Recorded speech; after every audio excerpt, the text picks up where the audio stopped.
Déterminer les coordonnées du milieu I du segment AB. Donc ça, c'est du problème de seconde. Je vous rappelle que pour le faire, pour trouver l'abscisse de I, on fait une moyenne entre l'abscisse de A et l'abscisse de B. On trouve donc 1. Pour trouver l'ordonnée de I, on fait une moyenne entre l'ordonnée de A et l'ordonnée de B. On trouve donc 3.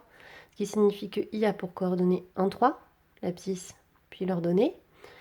En ce qui concerne les coordonnées du vecteur, on commence par la dernière lettre, donc XB, YB, moins les coordonnées de la première lettre, donc moins XA et YA.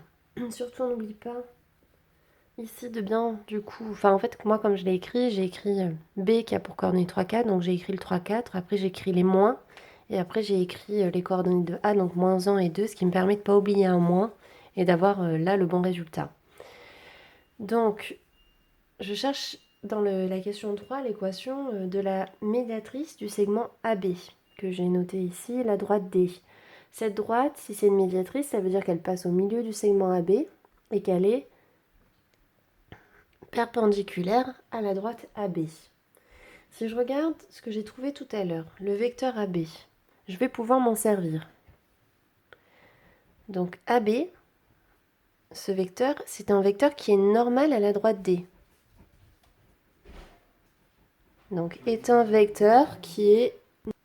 Donc c'est un vecteur qui est normal à D.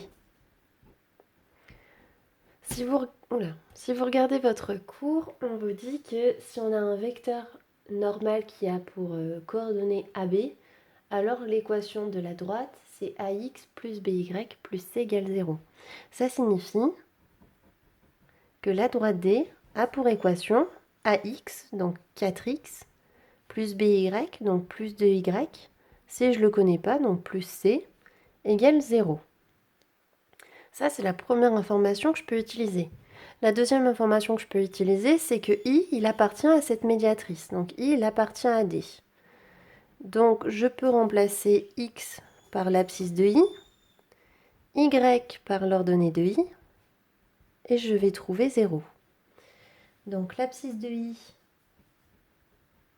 c'est 1. L'ordonnée de I, c'est 3. C, c'est ce que je cherche.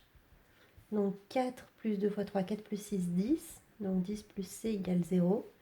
Ce qui signifie que C vaut moins 10. Donc D a pour équation